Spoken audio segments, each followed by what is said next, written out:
If you're not recording in a really good sounding room, you need to be thinking about that. But I think the room is so important. If you're in a house, if you're in an apartment, find the best sounding room you can. You can talk about that. And you might have a room that sounds good. Go into your rooms and clap your hands and scream really loud and find the characteristics. Then put some mics right in the middle of that room and just test it out. Record a voice, record an acoustic guitar, and see what sounds good. You might be surprised. I mean, there are a lot of vocals on record recorded in bathrooms before. So don't just stick to one corner of the room. And that brings up a whole other thing, which is mixing and your mixing environments. I want to talk to you guys about that. This is a huge thing. You can record it really well, but by the time you're 3 days into recording a track and no one else has heard it but you, and your ears have just kind of lost that sensitivity to what you're doing. And now it's time to mix. What kind of speakers are you mixing on? Are you mixing on a pair of headphones? How do you guys test your mixes? Do you give yourself time between when you record and when you mix? Is someone helping you with that mix? What do you do? Well, right now I'm working on my friend's album. His name is BC, and we have almost all the 2 tracks completely recorded, sequenced, arranged. So once he does the vocals for the last one, I'll probably wait a whole 2 weeks before I try to mix any of it. You know what I mean? And as far as checking my mixes, I don't have the best. I know, like, you kind of like, after a while, you learn what your speakers are lying to you about. So you learn to mix through that. At least I do, because I don't have like the perfect listening space in my room. And I usually check your mixes. I mean, it's really easy to check your mixes if you're in hip hop. I go to my car, I listen to them in my car. I have the luxury of working in a club, so I can come early to the club and listen to it through the PA. But you can go to your an old boombox is a great way to do it as well. You know what I mean? And if everything translates well on all the, like, if it translates well in your car, if it sounds good in your room, if it sounds good in a big stereo and in a very small stereo, well then you're good to go. You know what I mean? Or you could spend, a few $100s on really treating your room really well, and then you'll be avoiding a lot of those nulls and peaks. Because what happens is, there's all these reflections that are happening in your room, and unfortunately, there'll be whole parts of frequencies that you're trying to EQ that aren't there anymore. So you'll end up using graphs and stuff like that. But listening is always better. That's why I use everything. I have a pair of old MIO BX8s that I listen to, and I shoot across my room the length way. I've moved it from the short way to the length way, so I get less reflections from the back. And I try to do that whole 33, so that I'm in the sweet spot. And I use headphones as well. I usually use my headphones to listen to specific instruments and how they're working in the mix, and then for the whole mix, I use my speakers. What you just said is super important. You have to listen to it. If you have to do it yourself, if you don't have the luxury of being in cahoots with like a larger scale studio that you can take your tracks in, you get them close. Last couple records I've done, there's some songs that I did mix myself. And then there's some other ones where it is easy to lose perspective. If it's a long, drawn-out project, especially if it's your own, and you start to get attached to it, there's a certain point where there is a disconnect. And you may, if you are in Pro Tools or Cubase or whatever, you can take your tracks into a bigger studio that it would be so much cheaper just to go in there and have them mix it down, especially if you're on a schedule. If you do it yourself and you trust yourself, listening to it on multiple formats and multiple sources. I use a large pair of event monitors, and then I listen to them through Cheesy, the headphones that came with an iPod. Yeah. And you think about how are people going to digest this music that I'm making? It's different for different kinds of music, Honestly, one of the first mistakes I made is I mastered something too hot, went into 88.5. They're used to getting stuff that isn't mastered hot, and I fried their monitor speakers in front of one of the DJs when they put it on. They put it on the air, and you heard the in-house monitors in the room. It was Flea, actually. And he's like, okay, here's this new track. It's a great track. And he, what the, hits the mute button, says an obscenity, figures it out, turns it down. I mean, there's overkill to compression in your final mix as well, but test your mix versus music that you feel like the music that you're doing is similar to. Listen to those levels. Yeah, it's unrealistic on a home system to get your source as hot as something that just came out of Columbia Records. It's not going to happen. those guys probably paid $10,000, $20,000 just to have it mastered, just for mastering. I mean, they've swished every bit of bandwidth they can get away with. That's why that music sounds the way it does. But you can get it close. Even using with built-in software, I know that Pro Tools LE even comes with a cheap mastering plugin called Maxim.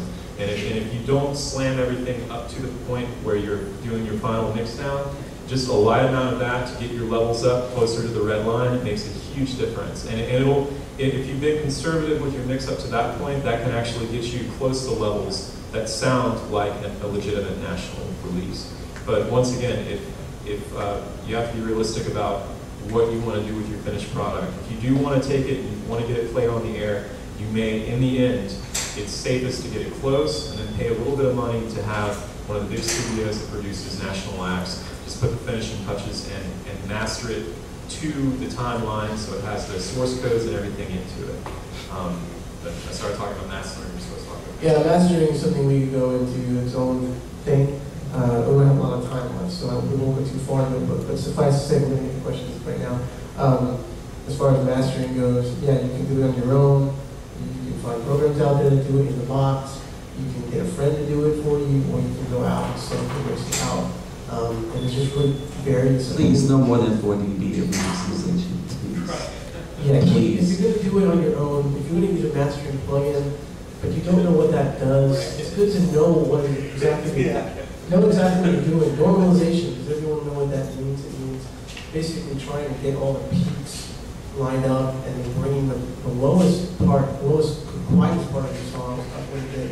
Trying to get the peak of your song to 0 dB, which is the maximum of the song. You could record a really quiet song in one loud part. And that loud part like spikes at 0. But what happens is if you don't compress your song, you can't get it louder because the song at normalized won't get louder than that one peak. So you have to squish it down, knock that peak down and really mess it up. And that's kind of what mastering does. It does a lot of things. Mastering used to be about sequencing tracks for records, pressing records and stuff. Not anymore. But anyway, you just be very careful when you're mastering stuff. Don't. My first record I opened mastering was the biggest mistake I ever made. Every time I hear it, I cringe. Let's open it up. Questions, comments. We got like 15 minutes left. Just throw your stuff out there. We talked quickly about mixing. What volumes do you guys feel comfortable mixing at? I know a lot of you guys mix really loud. Some guys listen to it where you can barely even hear it. Say if your ear is 85 dB. I don't mix super loud. I mean, I turn it up obviously for the guy who wants. I want to feel it, yo. So I got to turn it up, for them. And it's kind of weird. It's like I don't know if this works for everything else, but there's this hip hop trick where you turn your music almost to where you cannot hear it. And if all you can hear is like the snare and the vocals right above it, then you're there. As far as for modern hip hop, like whereas opposed to like more old school or more backpack stuff, it might be like more in the pocket, but if it's sitting right over your snare when you turn it all the way down, that's how I know I'm there with the vocals. Yeah, that's a great trick. Is to turn your mix down. Whatever volume you listen to, mix that, the frequency response of your ears changes. So I don't think there's a hard and fast answer because the bass response for you changes as you turn the volume down. So for me, it's I usually mix it medium, but yeah, if I have a band in, the bands want to hear the speakers moving. They usually want to hear it blasting, and they want to know what it sounds like. So for their sake, I'll let them hear it loud. But for me, I'm usually mixing it medium volumes. It also depends on the monitors you have. There are near field monitors, which is what most of you have. They're smaller. They're not meant to go more than maybe 5 to 10 feet in distance. You don't want to use the wrong type of monitors for. If their near fields are not meant to be turned up to 100 dBs, you're going to distort them. So it depends on the equipment. I just want to mention quickly, because I forgot to bring it up before, and it touches on what you said. If you're using, depending on the kind of speakers you're using, if you look at your frequency range on your speakers, some of them, I intentionally bought speakers that dip into subs, so I didn't have to buy a sub. And I feel that most of the music that I do, it isn't club music. It's not going to be listened to typically with a sub. And when I'm doing reference listening back, I'm going to listen back to it, how it's going to sound. You know, if I have some PA speakers in the rehearsal facility, I'm going to jack those boys up and hear what the mix actually is going to sound like. People are listening to it through a PA at a club. I'm going to, in the car, I'm going to put it at above noise floor of me driving. In my house, I'm going to mix it really low, and then I'm going to put it back at the medium, and then I'm going to walk away from the speakers, which is important. If you have large enough speakers to dip in a sub, and you're only like 3 feet away from the speakers and they're panned, that's not what it's going to sound like to somebody listening to it in their house, like 10 feet away. If you walk 10 feet away, you're going to notice a bunch of frequencies you may have ignored in the low end that need to get shelved. Yeah, I mean, I don't think there's any perfect explanation as far as what's the actual dB to do the whole thing at, because within the realm of reason, without totally blowing your speakers up, different frequencies are going to peak differently, and it also depends on the room that you're in. But a good rule of thumb is to try to listen back after you've done, you know, conservative, loud, walk away from it, hear what it sounds like in the room, and then listen to it on source speakers. Yeah, because if you're DIY, you're basically, your first mix is your outline, right? Because you're in your room, you're using your monitors, and then you're going to obviously do it in your stereo, and you do it in your car, and you're writing notes the whole time. At least that's what I did. I'm writing notes the whole time. I was like, oh, maybe this can change and that can change. So those are all of your different volumes anyway. But like when I'm mixing, just straight up sitting on my desk, around 85 dB is usually loud enough for me to hear everything. So I'll do like medium and then low and then loud when they want to hear it. So again, I'm using all of them. Yeah. Anybody else? Questions, comments? Yeah, you guys have some questions. Let me check. All right, let's talk about some of the books that you recommended on the wall. Okay. So these are some of the books that I read because I didn't have money to go to school. And I learned a bunch, and it's pretty much how I get people to come over. These books help me to get people to come over to my house and maybe. So, first one is mine. Well, Mixing Engineer's Handbook is really, like, the book helped me a lot on how to mix. It talks about all the stuff we just talked about as far as like mixing.